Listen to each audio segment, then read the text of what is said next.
boa tarde. Meu nome é Luciana Ribeiro Garzoni, eu sou bióloga, pesquisadora da Fiocruz, do Laboratório de Inovações em Terapias, Ensinos e Bioprodutos, do IOC.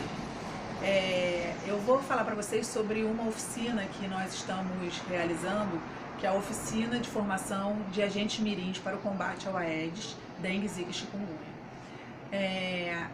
Essa experiência é uma experiência nova, em que nós estamos indo nas escolas de ensino fundamental, principalmente do 2º ao 5º ano, e realizando atividades tipo palestras e oficinas práticas com as crianças para busca de focos, para busca dos caça aos mosquitos para observação, ensinando a utilizar a tabela dos 10 minutos contra o Aedes, fazendo a tabela, criando uma tabela de acordo com a realidade deles. Então a gente faz uma tabela do faça você mesmo, a sua tabela dos 10 minutos contra o Aedes.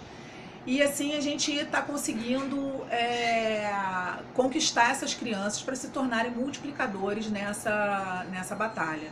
E o que a gente percebe é que realmente as crianças são multiplicadores assim fenomenais. Os resultados que nós tivemos de feedback das escolas e dos pais das crianças é que realmente as crianças chegam na sua casa, na sua vizinhança, levam as tabelas, ensinam, xerocam as tabelas e distribuem as tabelas para as pessoas, na tentativa de combater os focos do mosquito próximo do local onde elas moram. Então isso é muito importante, é muito gratificante saber que o trabalho que a gente está levando para as escolas está tendo um retorno real. As escolas estão super envolvidas, as escolas que participaram das oficinas estão super envolvidos, os professores super envolvidos. Isso acabou virando projeto pedagógico de algumas escolas. E nós tivemos, por exemplo, em 2 escolas que nós fomos, nós conseguimos distribuir cerca de 800 a 900 tabelas de combate ao Aedes, né, dos 10 minutos contra o Aedes. E essas tabelas foram distribuídas pelas crianças para os pais e para os síndicos dos prédios e para a vizinhança. Então realmente a gente está conseguindo ter um resultado bom com relação a isso. E a gente espera agora conseguir ampliar a ação dessa nossa oficina, porque a princípio a gente está realizando nas escolas particulares, porque o acesso é mais fácil do que nas escolas públicas, mas o nosso interesse maior é realmente chegar nas escolas públicas, nas escolas, nas comunidades, né? Mas existe alguns entraves que dificultam um pouco que a gente realize a atividade na escola pública. Então a gente agora vai tentar articular com instâncias como a Secretaria de Saúde e a Prefeitura, para tentar realmente ter um acesso mais fácil nas escolas públicas. Outra ideia dessa oficina é que a gente faça um programa de desenvolvimento de cidadania mesmo, com as crianças das escolas privadas, através da atividade que essas crianças podem realizar depois da formação delas nas escolas públicas. Então elas multiplicarem o que elas aprenderam para a escola pública e a escola privada fornecer o material necessário para a realização da oficina, como por exemplo as xerox das tabelas dos 10 minutos, porque por exemplo, numa escola a gente conseguiu 800 tabelas, né, numa das escolas, que foi a escola que xerocou. Então é importante que na escola pública a gente tenha condições de levar essas tabelas. Então, assim, a escola pública não vai ter recurso para fazer 800 xerox, por exemplo. Então, a gente precisa que a escola privada entre para levar a cópia das tabelas, por exemplo. Essa é uma ideia, né? Então, assim, além das crianças estarem fazendo exercício da cidadania e indo em outra escola, né, elas estão também, a escola particular está contribuindo para o fornecimento de material para a realização da oficina. Outra atividade importante que as crianças estão realizando é a manutenção, né? É realmente seguir a tabela e continuar semanalmente a busca dos focos nas escolas. Então as escolas estão fazendo esse trabalho e isso é muito importante, porque já vai criando hábito nessas crianças. As crianças já vão crescendo sabendo que isso é uma atividade que elas têm que fazer. Como eu falo para elas, é como vocês escovarem os dentes. Uma vez por semana, em 10 minutos, vocês têm que olhar todos os possíveis focos dentro da casa de vocês. E assim a gente vai criando essa cultura de combate ao foco do mosquito e tentando controlar essas doenças que atualmente estão afligindo a nossa população. Eu tenho aqui um material que eu levo, que eu uso na oficina com eles, que é bem interessante, que as crianças adoram. Então, primeiro a gente faz uma palestra de 20 minutos, explicando os conceitos básicos sobre as doenças e falando um pouquinho da biologia do mosquito e por que é importante a gente atuar no combate aos locais com água parada, né? Que é mais fácil combater um mosquito na fase aquática do que depois que ele já virou um mosquitinho que está voando. Então, eu fiz várias atividades com eles e levei algum material que eles utilizaram e se sentiram os próprios agentes de saúde. Então, assim, começando por um colete, né, que é muito parecido com o colete que os agentes da Fiocruz utilizam nas atividades que eles fazem nas comunidades. A gente tem também um aspirador que ele é acoplado a uma lupa. Então, aqui é a lupa. Então você acopla essa lupa no aspirador e aí você consegue capturar o mosquito e rapidamente fechar e observar o tipo de mosquito que foi capturado. Então as crianças já capturaram Culex, já capturaram Aedes, né? Então isso é uma maneira que eles têm de identificar os mosquitos e é muito interessante. A gente tem também essa redinha, porque muitas vezes a gente pega os mosquitos e, devido à dificuldade de identificar, eu acabo levando para a Fiocruz, né, para ver se os pesquisadores lá da Fiocruz, que são especialistas no assunto, identificam, para depois eu comunicar à escola e avisar as crianças qual foi o tipo de mosquito que eles pegaram. Então tem todo esse feedback também nosso com relação às crianças, né, para dizer o que eles capturaram de fato. Aqui, nessa latinha aqui que eu adaptei, uma latinha do Instituto Oswaldo Cruz, eu levo uma garrafinha com larvas vivas do Aedes.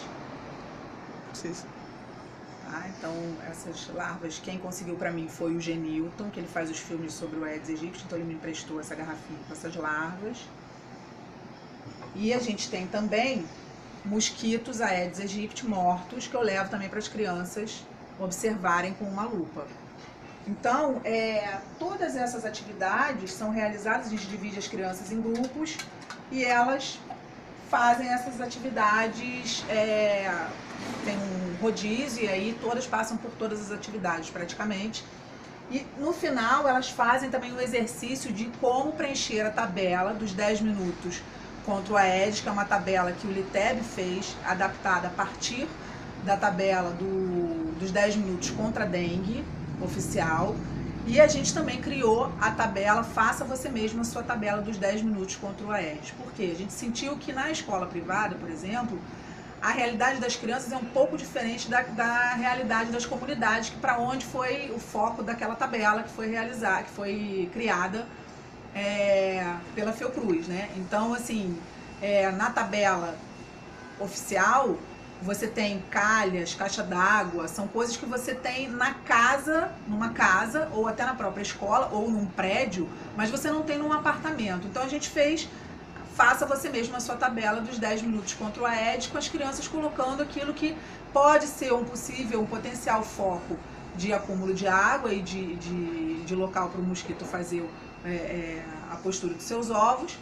Então a gente estimulou que eles pensassem e imaginassem quais locais na casa deles que poderiam ser possíveis focos, e aí depois, então aqui eles têm a lista dos locais, né, que eles imaginaram, e aqui são as 8 semanas que a gente colocou na tabela, mas claro que isso pode continuar por mais tempo, né? Então a cada semana a pessoa vai naquele local que ela identificou como um possível foco, coloca a data, então ela verifica se tem água parada, limpa o local, e aí a gente tem também o material que é o detergente, a esponja, porque a gente ensina que não adianta só você jogar a água fora, né? Mas você tem que limpar o recipiente, né? Lavar a borda do recipiente, porque os ovos ficam aderidos à superfície do recipiente. E todas essas informações a gente pegou no site da Fiocruz, que fala das videoaulas sobre dengue, né? Então, a gente fez toda a nossa apresentação baseada nessas videoaulas, e a gente indica também essas videoaulas para as crianças e para as escolas. Outra coisa que a gente recomenda também é que a busca de informação seja sempre feita em sites oficiais, seja da Fiocruz, seja do Ministério da Saúde, seja da OMS, da OPAS, sites oficiais. Buscar as informações sobre as doenças e sobre o mosquito através de sites oficiais e não de qualquer informação que tenha na internet. Então as crianças já saem com o site lá do IOC para entrar na parte das videoaulas. E aí então, depois que termina a primeira semana da tabela, né, que eles colocaram, uma semana depois eles voltam nesses mesmos locais e verificam se precisa limpar, se não precisa limpar, e isso sucessivamente até a 8ª semana, que foi o tempo que a gente fez na tabela. Mas a gente recomenda que isso seja feito regularmente, né? Que não pare na 8ª semana. Tá? Então é isso, mais ou menos o que a gente expliquei aqui rapidamente o que a gente tem feito e que eu acho que de fato é uma atividade que pode dar bons resultados nessa história de combate ao Aedes, porque as crianças de fato são excelentes multiplicadores para levar essas informações importantes para o combate do mosquito. As escolas estão aderindo? Totalmente, as escolas estão super aderindo, as professoras estão completamente envolvidas, a coordenação também se envolve completamente, as escolas estão divulgando nos sites das escolas, por exemplo, no Instagram da escola, eles divulgam a atividade, jornal interno, eles divulgam a atividade, então assim, está tendo uma adesão muito importante, e sem essa adesão, sem essa atuação da equipe pedagógica da escola, seria muito difícil a gente conseguir fazer. De fato, elas precisam, porque tem que ter todo um trabalho, ou antes, né? Teve uma escola que já estava tendo um trabalho de pesquisa sobre o combate ao Aedes, e aí a nossa ida lá foi mais para contribuir, né, com as ações deles. Já tiveram outras escolas que a gente, de fato, levou a proposta, né, para eles, e aí eles adotaram como proposta até para inserção nos projetos pedagógicos deles, do ensino fundamental. Então, assim, eu acho que se a escola não participar e não entrar forte nessa batalha, não adianta. A gente tem que ter a participação dos professores, a gente tem que ter a participação da coordenação, e todos eles têm que estar, de fato, muito envolvidos com o processo, porque tem que ter uma continuidade. Se não tiver a continuidade, não adianta, né? Então, a partir daí, a gente coloca que para as próprias professoras e toda a equipe pedagógica, né, que a participação deles é fundamental. Se alguém precisar de alguma informação ou tiver interesse em fazer essas oficinas também, entre em contato com o LITEB, no IOC, que a gente pode passar as informações. É só entrar no site do IOC que vocês vão ver lá as informações sobre o laboratório, pegar o contato direitinho e a gente pode ajudar no que for preciso. Muito obrigada.